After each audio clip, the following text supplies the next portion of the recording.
Hello everyone, a very warm welcome to our YouTube channel Daily PIB. So today's date is 1st of August 2023. Let us start with our today's news.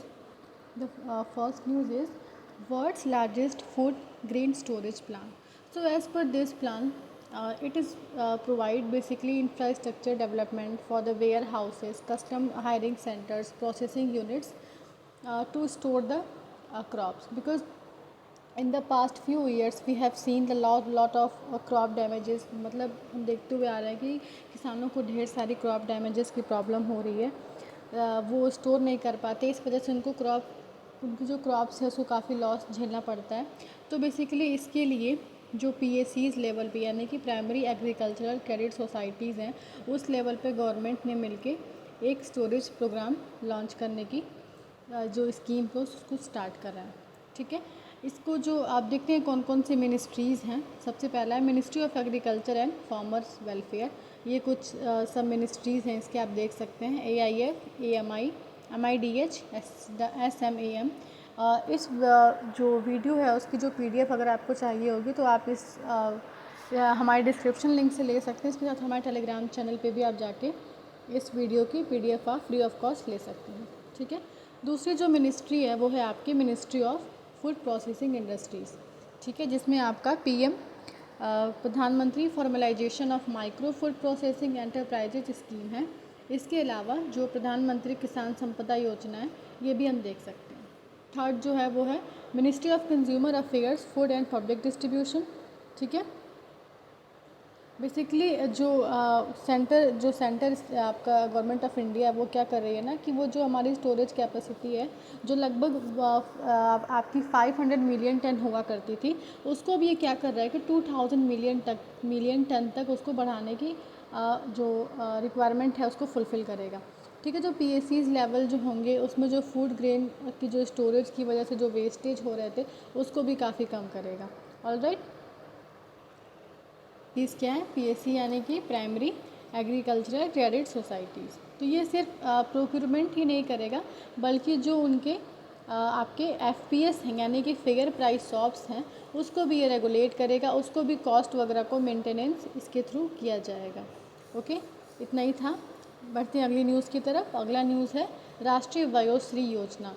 ये आपका ministry of social justice and empowerment की तरफ से launch किया जाएगा राष्ट्रीय वयोश्री योजना। इसमें basically क्या किया जाएगा, हमारी कंट्री के जो सीनियर सिटीजन्स हैं जिनको किसी भी तरह के एज रिलेटेड डिसेबिलिटीज़ वगैरह हैं, इन्फॉर्मिटी है या उनको क्या किया जाएगा, उनको लिविंग डिवाइसेस के थ्रू असिस्ट किया जाएगा ताकि वो जहाँ कहीं भी हैं, ठीक है, वहाँ पे रह के वो अपनी नॉर्मलसी को गेन कर सके, अपनी नॉर्मल कंडीशन को गेन कर सके। तो उनको किसी भी फिजिकल डिसेबिलिटीज़ से उनको नॉर्मल कंडीशन में लाने के लिए ये स्कीम हेल्पफुल रहेगी। ठीक है, फंड्स जो होंगे वो आपके आर्टिफिशियल लिम्स मैन्युफैक्चरिंग कॉरपोरेशन के तहत दिए जाएंगे जो कि एक पब्लिक सेक्टर अंडरटेकिंग है। और साथ ही साथ जो इसका एडमिनिस्ट्रेटिव कंट्रोल होगा वो आपका ministry of social justice and empowerment के थ्रू किया जाएगा। आपको बता दूं कि जो आपका राष्ट्रीय वयोश्री योजना है ये आपका 1 अप्रैल 2017 को लॉन्च हुआ था। ओके, किसमें इसको रिवाइज़ किया गया और रिवीजन के बाद जो भी आपके डिवाइसेस हैं उसको क्या किया गया ना कि वो सीनियर सिटीजन्स को प्रोवाइड किया गया जो BPL कैटेगरी में आते थे। साथ ही साथ जिन सीनियर सिटीजन्स की जो इनकम है, मंथली इनकम है वो 15,000 से कम हो। ध्यान रखिएगा, मंथली इनकम की बात की जा रही है, ईयरली इनकम की नहीं। ठीक है, वो है हमारा टेररिस्ट वायलेंस एंड इन्फिल्ट्रेशन। जो गवर्नमेंट है हमारी वो एक पॉलिसी लेके चलती है जीरो टॉलरेंस की, यानी कि हमारी कंट्री में टेररिज्म को लेकर जीरो टॉलरिज्म है। और बेसिकली ये जो हमने JNK वाले रीजन में इसको हम लोग अच्छे से देख सकते हैं कि वहाँ पे किस तरीके से तो जो हमारे सैनिक हैं, जो हमारे जवान हैं वो किस तरीके से देश की सुरक्षा कर रहे हैं और वहाँ पे वो लोग किस तरीके से तैनात किए गए हैं और टेररिज्म को रोक रहे हैं। अब जो है टेररिस्ट वायलेंस को रोकने के लिए गवर्नमेंट ने कुछ स्टेप्स लिए हैं, वो कौन कौन से हैं। जो पहला है वो है आपका proactive counter insurgency operations against terrorist के खिलाफ प्रोएक्टिवली पार्टिसिपेट करना, इंसर्जेंसी जो ऑपरेशंस है उसको ऑपरेट कर रहे हैं। ठीक है, साथ ही साथ अगर कोई व्यक्ति जो टेररिज्म को सपोर्ट कर रहा है उसको आइडेंटिफाई करके अरेस्ट करना। इसके अलावा जो आर्मी पर्सनल्स हैं, पुलिस है, CAPF central armed police force है, इसको इनकी तैनाती की जा रही है बॉर्डर एरियाज़ वगैरह पे। नाइट पेट्रोलिंग की जा रही है, एरिया डोमिनेशन की जा रही है, ठीक है। Attachment of properties belonging to terrorist and their associates under relevant sections of law, यानी कि जो टेररिस्ट की जो भी उनके आर्टिकल्स वगैरह हैं, प्रॉपर्टीज़ हैं, उनको रेलिवेंट जो सेक्शंस हैं उसके थ्रू उनको एसोसिएट किया जा रहा है, उसके खिलाफ एक्शन लिया जा रहा है। साथ ही साथ जो भी इंटेलिजेंस इनपुट्स हैं, जो भी सिक्योरिटी फोर्सेस के, वो उनको मतलब बहुत रियल बेसिस पे रखा जा रहा है, ताकि मतलब जो हमारे कंट्री के जो भी इंटेलिजेंस ब्यूरो ऑफिसर्स वगैरह हैं, जो भी उनको ना एक इंटेलिजेंस इनपुट्स प्रोवाइड किया जा रहा है, ताकि वो रियल टाइम जो टेररिज्म है उसको रोक सकें। इसके अलावा जो इंटेंसिफाइड कॉर्डन कासो है, जिसको कॉर्डन एंड सर्च ऑपरेशन बोलते हैं, ये भी टेररिज्म को रोकने के लिए इसका उपयोग किया जा रहा है। इस बॉर्डर इन्फिल्ट्रेशन को रोकने के लिए भी गवर्नमेंट कुछ स्टेप्स ले रही है। सबसे पहला है कि जो हमारे इंटरनेशनल बॉर्डर्स हैं या LOCs वगैरह पे हैं, ये यहाँ पे ये डिप्लॉय कर रही है फोर्सेस को, ठीक है। उसके बाद surveillance cameras, night vision camera, heat sensing gadgets है, इसको भी इन टेक्नोलॉजीज़ का भी यूज़ किया जा रहा है। इसके अलावा जो मल्टी टायर्ड डिप्लॉयमेंट की जा रही है, इंटेलिजेंस ब्यूरो हो गया आपको, उसकी हेल्प से, या फिर जो भी हमारे इंटरनेशनल बॉर्डर्स हैं, LOC लाइन ऑफ कंट्रोल है, तो यहाँ पे वो फेंसिंग वगैरह करके पर्सनल्स को इन्वॉल्व करके टेररिज्म को ये रोक रहा है बेसिकली, ठीक है। एम्बुश लगा रहे हैं, फुट पेट्रोलिंग की जा रही है आर्मी और BSF के द्वारा। साथ ही साथ जो बॉर्डर पुलिस पोस्ट हैं और लोकल इंटेलिजेंस, लोकल पुलिस की हेल्प से इनको जो है वो रोका जा रहा है, इनको इनकी तैनाती वगैरह भी उस बॉर्डर एरिया पे की जा रही है, और प्रोएक्टिव एक्शंस वगैरह लिए गए हैं, ताकि अगर कोई इनफिल्ट्रेट मतलब कोई अगर जो आपका बाहर देश का सैनिक है या फिर आतंकवादी, अगर वो हमारे कंट्री में हमारी जो बॉर्डर उसको क्रॉस करके आता है, तो उसके खिलाफ सूटेबल एक्शंस भी लिए जा रहे हैं। अगली जो न्यूज़ है वो है smuggling of arms and narcotics, ठीक है। कि कुछ एंटी नेशनल एलिमेंट्स हैं, यानी कि जो स्मगलर्स वगैरह हैं, उनको बेसिकली वो ड्रोन का इस्तेमाल कर रहे हैं, ताकि वो आर्म्स को या फिर नारकोटिक्स को इंडिया पाकिस्तान बॉर्डर पे उनका स्मगलिंग कर सके। अभी पिछले 3 सालों में लगभग 30 जून तक का ये डेटा है, लगभग 3 सालों में 53 इंसिडेंट्स ऐसे पाए गए हैं, जब नारकोटिक्स वगैरह के लिए जो स्मगलिंग की जा रही है, और इसको डिटेक्ट किया गया है। तो अब इसको टैकल करने के लिए जो स्टेप्स लिए गए हैं, वो हमारा पहला स्टेप है effective domination of the borders being done by the BSF by carrying out round the clock surveillance of the border wise patrolling, laying nakas, manning observation post all along the international border. यानी कि border वगैरह पे BSF जिस तरीके से round मतलब clock surveillance कर रहे हैं, उनको रेगुलर चेकिंग वगैरह कर रहे हैं, प्रॉपर सर्विलांस दे रहे हैं, ठीक है। नेक्स्ट है erection of border fence on the international border. जो IB इंटरनेशनल बॉर्डर है, वहाँ पे प्रॉपर फेंसिंग की जा रही है। फेंस वगैरह फेंस मतलब होता है बाड़े वगैरह लगाना, मतलब जैसे कांटों के, वो आप समझ रहे हैं ना, कांटे वगैरह लगाना, ताकि इन्फिल्ट्रेशन वगैरह ना हो। और दूसरा जो है बॉर्डर फ्लड लाइट्स जो है डार्कनेस के टाइम में उसका यूज़ कर सके। उसके अलावा जो इंटेलिजेंस नेटवर्क है उसको और स्ट्रेंथन किया जा रहा है, ताकि हम ज़्यादा से ज़्यादा अपने सिक्योरिटी एजेंसीज को कोऑर्डिनेट कर सकें, ठीक है, उस टाइम पे अगर कभी इन केस ऑफ इमरजेंसी। इसके अलावा जो सबसे इम्पॉर्टेंट है वो ये डिटेल वल्नरेबिलिटी। इसके अलावा जो टेक्नोलॉजीज़ हैं, जो इंटीग्रेटेड सर्विलांस टेक्नोलॉजी, जिसमें CCTV वगैरह हो गया, आपके PTZ कैमराज हो गए, IR सेंसर यानी कि इंफ्रारेड सेंसर्स हो गए, इंफ्रारेड अलार्म हो गया, इन सबको एक इंटीग्रेटेड जो इक्विपमेंट है, इन सबको डिप्लॉय किया जा रहा है हमारे इंटरनेशनल बॉर्डर पे, ताकि इन्फिल्ट्रेशन या फिर टेररिज्म को हम काउंटर कर सकें। इसके अलावा एंटी ड्रोन सिस्टम को भी लगाया जा रहा है, जैसे कि अभी हम पंजाब वगैरह में जो देख रहे थे कि स्मगलिंग वगैरह की प्रॉब्लम को रोकने के लिए लोकल पुलिस भी इसमें काफ़ी मदद करे। जनरल पब्लिक जो है, जो जनरल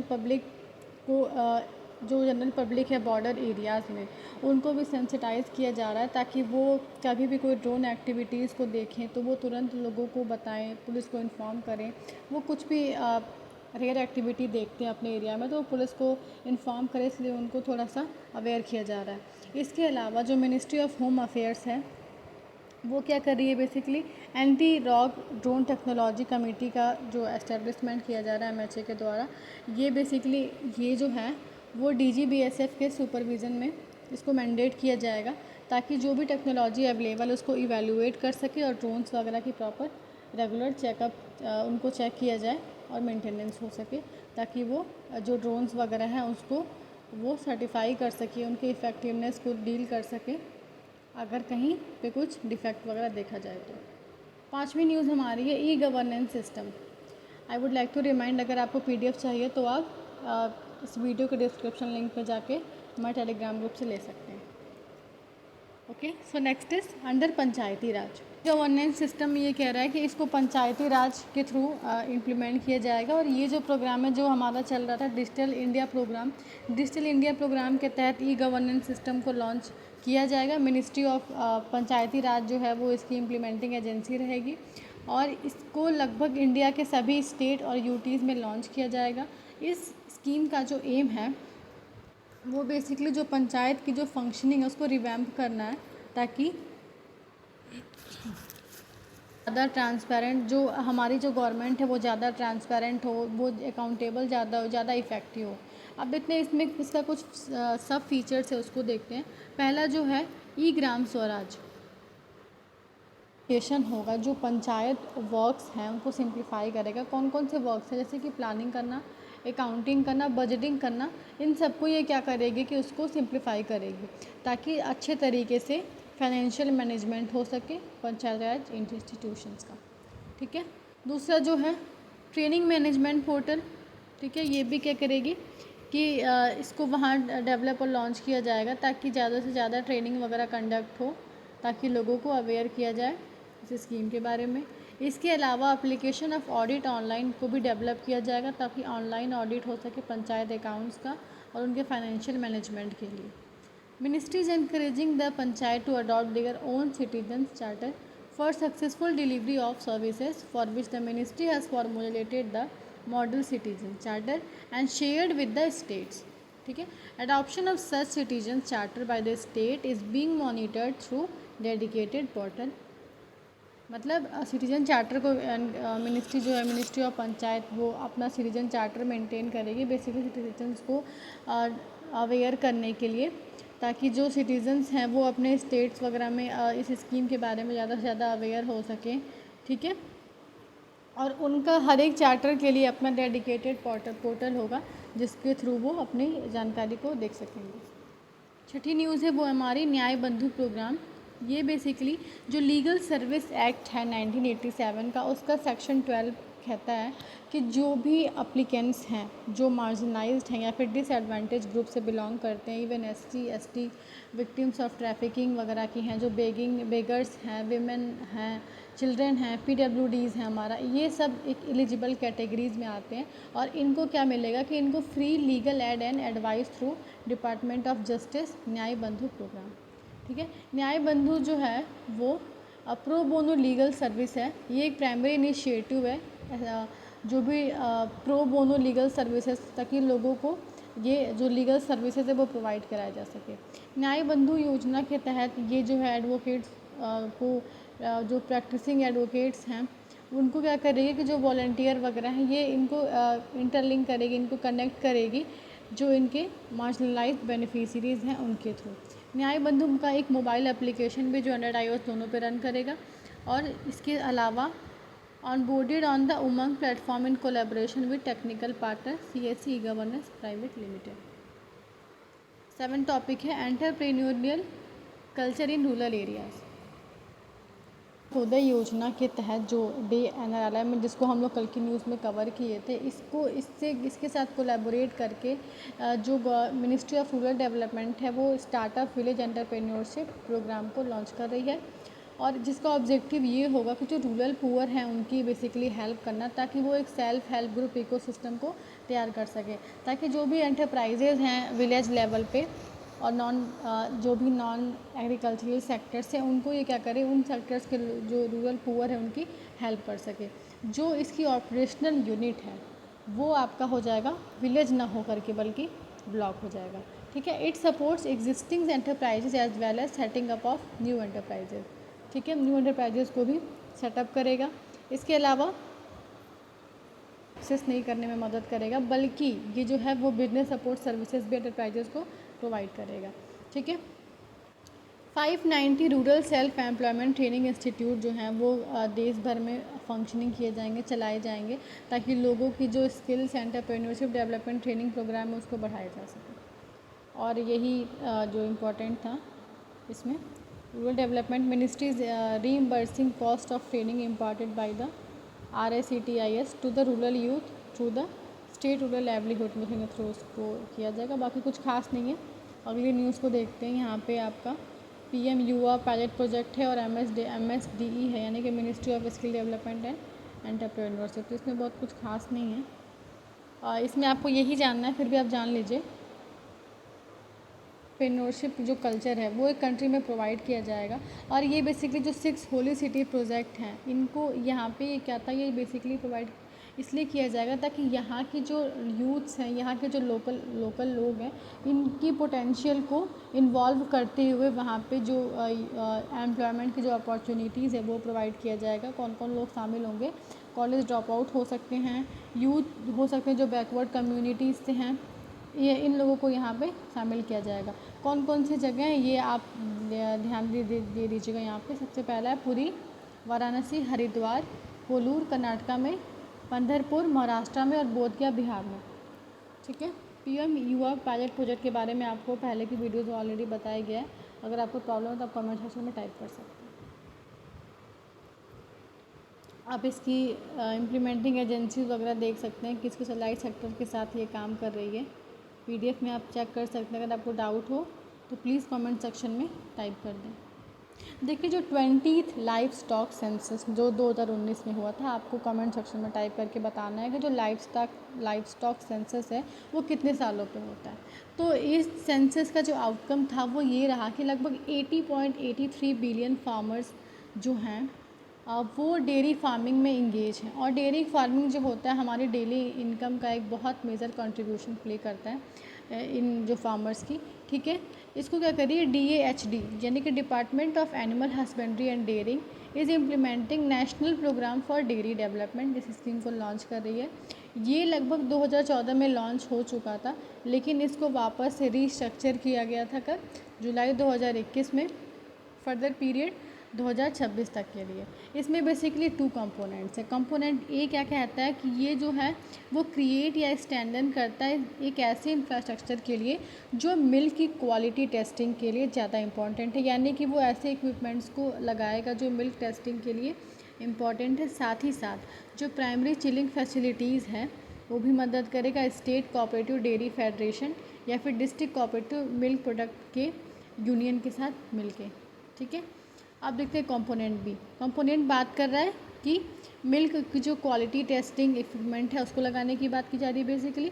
और जो कंपोनेंट बी है ये क्या करेगा, डेयरिंग थ्रू कोऑपरेटिव्स, वो है डेयरिंग थ्रू कोऑपरेटिव्स, यानी कि ये जो है मिल्क की सेल को बढ़ाएगा और डेयरी प्रोडक्ट को कैसे बढ़ाएगा, ताकि जो ज़्यादा से ज़्यादा फार्मर्स का एक्सेस है उसको ऑर्गेनाइज्ड मार्केट में उनके सेल को प्रमोट करके उनके डेयरी प्रोसेसिंग जो फैसिलिटीज़ है उसको अपग्रेड करके। फॉर एग्जांपल उनको जैसे अगर कोई दूध वगैरह जहाँ पे ज़्यादा डेयरी वगैरह की जो यूनिट्स है वहाँ पे हो रही है, तो वो क्या करेगा, उनको आइसक्रीम वगैरह बनाना या फिर जो और मिठाइयाँ हैं उनको उनकी जो मतलब अपग्रेड करेगा, उनके स्किल्स, उनको फैसिलिटीज़ वगैरह प्रोवाइड करेगा। ठीक है, जो कंपोनेंट ए है NPDD स्कीम का, ये क्या करेगा, बेसिकली फार्मर्स को गुड हाइजीनिक प्रैक्टिसेस के लिए ट्रेन करेगा। और जो कंपोनेंट बी है ये क्या करेगा, फार्मर्स को क्लीन मिल्क प्रोडक्शन के लिए और गुड हाइजीनिक प्रैक्टिसेस के लिए एनकरेज करेगा।